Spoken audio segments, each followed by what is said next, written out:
It all began with a whisper. In the coolness of night, under the bright eastern stars, God spoke softly to his servant, Abraham. The grass swayed to the gentle evening breeze, and the Spirit dwelled in the heart of his chosen one. "Look up, Abraham," God whispered. "Look and behold my glory." Abraham looked to the heavens. Bright stars filled the skies like ripples in the sea. The galaxy could be seen stretching across the firmament. Abraham stood in awe of the vastness of God's creation. A single tear streamed down his face as God spoke to him again, saying, "Do you see these stars, Abraham? Are you able to number the lights above?" Abraham's eyes glowed as he basked in the glory of God. The wind blew in his ears as he spoke boldly, proclaiming, "I will make your offspring outnumber the stars. Through your seed, all the nations will be blessed. I will raise up a nation through you. You need only to believe." God delivered on his promise. Abraham begat Isaac, and Isaac begat Jacob, and Jacob begat 12 sons. It would be through these sons God would bless the entire world. Yet, they were not perfect vessels of righteousness. No, Jacob and his sons were wrought with disarray and backbiting. Jacob's 12 sons were begotten by 4 different women. Leah, the wife who always longed for the heart of Jacob, but never had it. Rachel, the wife whom Jacob truly loved, but could not bear children. Zilpah, Leah's servant, bore children for her when she was past childbearing age. Bilhah, Rachel's servant, bore children for her when she was barren. The 4 of them bore sons, all of whom strove for the heart of their father, but could never truly grasp it. Yet, the promises of God endure through chaos, dysfunction, and wickedness. Even the most imperfect of souls could be held in the hands of God like a chisel to a stone. The Creator of the stars would complete his promise to Abraham. He would use the 12 sons of Jacob to bless the world. And it all began with the youngest son, Joseph. Chapter 1. The Prison of Pride. The valleys of Canaan were shrouded underneath the midnight stars. The night was cool, but by no means quiet. Shouts of labor pains pierced through the night like fiery arrows as Rachel struggled in her tent. Jacob paced outside, looking down at each step he took in the dirt below. He and Rachel had tried many times to get pregnant, to no avail. 11 other children had been born to Jacob by other women, but none by his beloved Rachel, until now. Rachel sweat on the floor beside the lamplight. Her servants were at her front and side, calling for her to push. However, she did not have the strength. She lay there, looking up at the canvas above her. Sweat beat down her brow and back. I can't do this anymore. Her servants said nothing. They held her firm, knowing that a mother has no choice but to push when the time comes. Tears streamed down Rachel's face. Jacob! She yelled from the tent. Jacob ran close to the canvas wall and placed his face beside it. "I'm here, my love," Jacob whispered gently. Rachel closed her eyes and smiled. Having Jacob close helped. She had longed to give him a child since the first time they met. Now, years later, here she was, only moments away from her dream. She propped her head up and nodded to her servants. She curled forward and pushed with all her might. Still, no baby. She did it again with a high scream. Still, no child. A third time, she clenched her fists and pushed. Her screams were suddenly replaced by the soft cries of a newborn child, a son. The miracle of Jacob and Rachel's old age had arrived. The minute Jacob heard those cries from the other side of the tent, he ran in. His son cried in Rachel's arms. He was the most beautiful thing Jacob had ever seen. Finally, he had a child born from love. All other blessings in his life seemed to fade into the background as he gazed upon his miracle child. He held him in his arms. His beaming smile revealed his old and cracked face. "I shall name you Joseph," Jacob whispered. He kissed his son's cheek and laid him in the arms of his mother. Out of all his brothers, Joseph carried the favor of his father. The boy would grow up under the attentive wing of his parents and increase in knowledge, skill, and pride. Great would be his rise in his family, and great would be his fall. 17 years had passed, and Joseph had grown into a strong and capable young man. His sandy curls hung over his forehead as he worked the fields with his brothers. He swung his sickle and bound up the sheaves of grain over his broad shoulders. He worked alone, listening to his brothers' laughter in the distance. They had often worked the fields and tended the flocks without him, since Joseph was busy at his father's side. However, Joseph did not care too much. He had what his brothers had always longed for, the favor and affection of their father. Smiling, Joseph threw the last bushel of grain into the short wooden silo. He breathed in deeply and wiped his brow. He looked to see his father and mother waving to him from the tents. He ran towards them and embraced them. "Oh, my son, come in and see what we have made you," Jacob said with his arm around Joseph. He put his hands over Joseph's eyes.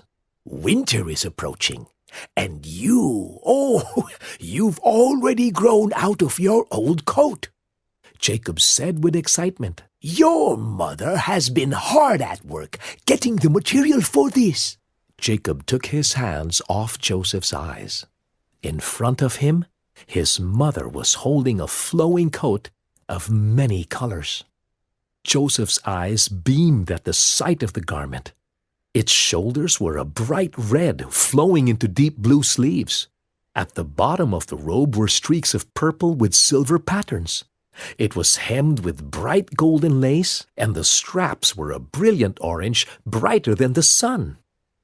Rachel slipped the coat to Joseph and kissed his cheek. Joseph stepped to the water trough in the side of the tent and looked at his reflection. The coat was perfect. Its shimmering colors showcased Joseph's favor over his brothers. It was a physical reminder that he alone held the heart of his father. Joseph walked outside with the coat.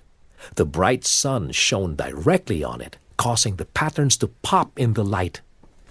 With the coat flowing behind him, Joseph sauntered back to the fields where his brothers worked. Reuben, the oldest, spotted Joseph from afar. Reuben was a tall and muscular man. He already had a wife and children, many of whom worked in the fields with him and his brothers. He rolled his eyes at the sight of Joseph and warned his brothers of his coming. "Here he comes," Reuben shouted to them. "Behave yourselves." The other brothers looked up and scoffed as Joseph descended down the hill into the fields. His coat of many colors shimmered in the late afternoon sun. Joseph, being fully aware of his favor, made a spectacle of the coat. "Did you see what Father gave me?" Joseph asked. "It's design. Looks good enough to be Egyptian." Simeon, the second oldest, scoffed and threw down his plow. "Ah, Yes, the favored son of Jacob. Simeon spat at his direction. I'm sure you can afford to wear such a lovely coat, Joseph. You don't spend enough time working to get it dirty. The other brothers chuckled. Don't be bitter, Simeon, Joseph chided. I'll be sure to let you borrow it the next time you visit the prostitutes in Timnah. The rest of the brothers gasped, and Simeon struck Joseph to the ground. The two of them scraped through the dirt. However, Joseph was a head taller than Simeon and was able to easily subdue him. He had his arms around Simeon's shoulders and neck from behind. Get your hands off me! Simeon yelled. Joseph, entertained by his brother's begging, only laughed and squeezed harder. His fun was short-lived, though, as Judah took Joseph by the coat and threw him into the creek bed a few feet away. The brothers laughed as Joseph sat soaking wet. Reuben helped him up and patted his cheek. Easy, little brother, he said in his deep, rumbling tone. Your coat may be brighter than ours, but your blood is red, just like ours. Reuben pointed to the blood dripping down Joseph's lip. He smiled, wiped his lip, and nodded. The brothers went back to their work, and Joseph picked up a plow and began to help them. For a moment, the brothers were at peace with one another. However, there was always a tension between Joseph and the others. There was an unseen evil that dwelled among them. The same evil that devoured the heart of Cain was close by in the sons of Jacob. An evil that lurked in the shadows, awaiting its moment to strike. Hey, it's Ryan Seacrest for Albertsons and Safeway. It's back to deals time. Now through August 13th, enjoy store-wide deals and earn 4 times rewards points. Look for in-store tags for eligible items from Kraft Singles, Keebler, Triscuit, Ziploc, and Best Foods for lunchbox surprises. Then clip the offer in the app for automatic event-long savings. Enjoy savings when you shop in-store or online for easy drive-up-and-go, pickup, or delivery. Restrictions apply. See website for full terms and conditions. Visit Albertsons or Safeway.com for more details. We all take on different roles every day. 1 minute you're a parent, the next a yogi, or a driver. That's why the Volvo XC40 is designed to be as versatile as you, with features like smart storage and a 360-degree camera. See how one fits into your life. Contact your local retailer to book a test drive or design your own vehicle at volvocars.com/US. The Volvo XC40, for every you. Some equipment optional. Are you ready to have your bacon-loving mind blown? Well, here it is.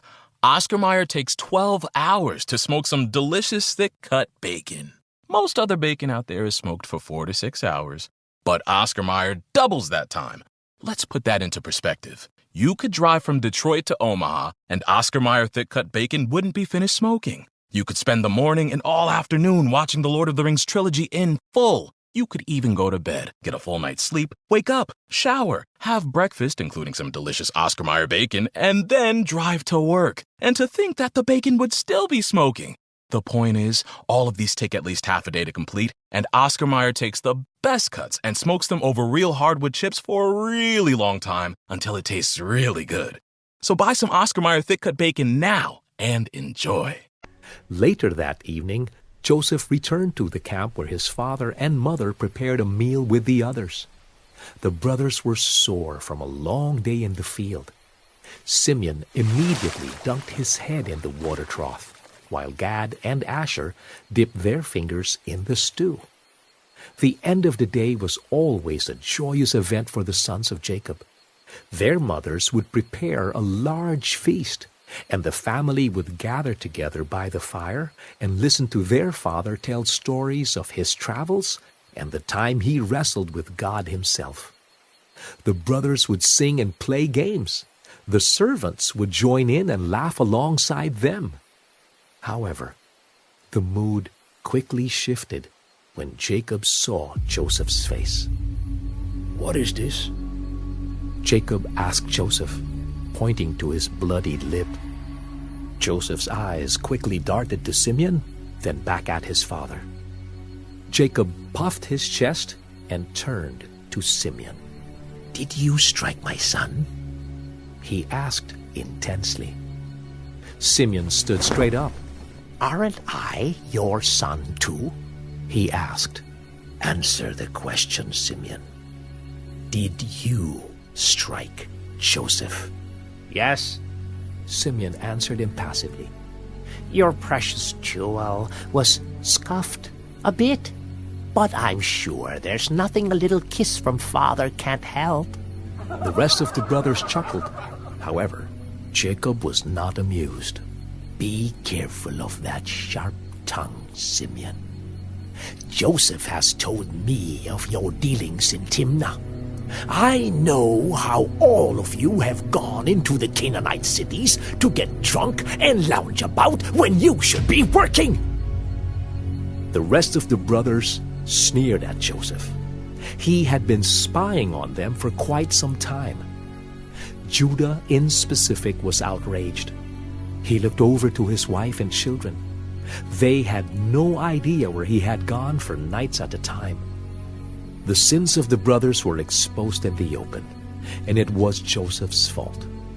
He had sniffed out their sin like a dog and brought a bad report back to his father. Joseph saw every one of his brother's imperfections as another foot of separation between him and them. Since his father had given him so much favoritism, Joseph truly believed that he was superior to them. Pride puffed him up. He would soon find out about the prison of pride. It would ensnare him like a trap and isolate him. His hubris would be his downfall. Jacob argued with Reuben, Simeon, Levi, and Judah throughout the night. They were responsible for leading their brothers and guiding them. However, they had allowed sin and lewdness to creep in. Their bickering was like white noise to Joseph. He was quite used to the sound of arguing. He had heard it from his mother to the other wives and from his father to his brothers. Joseph peered through a crack in his tent up at the stars. The canvas slowly moved to the gentle evening breeze. He took a deep breath and rolled over on his side. With the coat of many colors draped over him like a blanket, Joseph drifted into a deep sleep. Joseph opened his eyes. He was standing in a field of grain. The grain waved to and fro to the wind. There was no sun in the sky, only the light emanating from the grain itself. Joseph looked down to see a sickle in his hand. He cut a large sheaf of grain and placed it on the floor. Joseph looked to see his brothers carrying sheaves around him. They placed their sheaves of grain in a circle around his. Then Joseph was caught up to the air as his sheaf of grain rose high into the sky. Joseph looked down below at his brother's sheaves bowing before him. A warm feeling welled up within him as he watched them bow. He smiled and raised his arms into the air. Then, in an instant, he woke up to the rising sun peeking through the entrance to his tent. Joseph arose and draped his coat over his back. The cool morning air was crisp against Joseph's face. He went to the water trough and splashed his face. As the ripples subsided, Joseph could see Simeon's face looking down at him in the reflection. Joseph looked up and gulped. Simeon said nothing. He drew some water and took a sip, then dropped the ladle back into the trough, splashing Joseph. Issachar, the ninth-born, walked up to Joseph and handed him a bowl of broth and a piece of bread for breakfast. He smiled and gestured for him to join them by the fire. Joseph sat down and began to eat. "I heard you laughing in your sleep, Joseph," Issachar said. Joseph nodded and thought about the dream he had had. He should have said nothing. He should have remained silent and shrugged. Yet he could not resist the urge to tell his brothers about his dream. He retold the dream to them in great detail. Behold, we were binding sheaves in the field, and my sheaf arose and stood upright. And behold, your sheaves gathered around it and bowed down to my sheaf. Joseph's brothers ate in silence as Joseph retold his dream. So, Levi began with a mouthful of bread. Are you to rule over us, Joseph? Joseph realized immediately that he had made a grave mistake telling them his dream. The brothers stood up and bowed to him. They laughed, scoffed, and left. The brothers hated him for his dream. Jacob, however, listened from a distance. He was familiar with dreams such as this. Oftentimes such vivid dreams were given by God. He pondered them in his heart as Joseph should have. However, Joseph looked for any excuse to rise above his brothers. He craved it. The next night, Joseph stared up at the stars again. Joseph's eyes grew heavy as he laid on his back. The stars above were twinkling to the melodies of crickets chirping. As Joseph looked up, he could see the stars beginning to move. Joseph felt himself being taken up into the heavens. The wind blew swiftly as he was taken up into the dark skies. 11 stars flashed and shot around him. Their brilliant lights surrounded him. Then, as the sheaves of grain did before, the 11 stars bowed before Joseph. He looked up, and the brightness of the sun flashed like a mighty meteor. It raged around him with the moon close by its side. Its light was blinding. However, it stopped its raging for a moment to move back and bow to Joseph. The youngest son of Jacob looked in awe as the heavens themselves were bowing before him. 11 stars, the sun, and the moon were bowing to him. He felt like a king.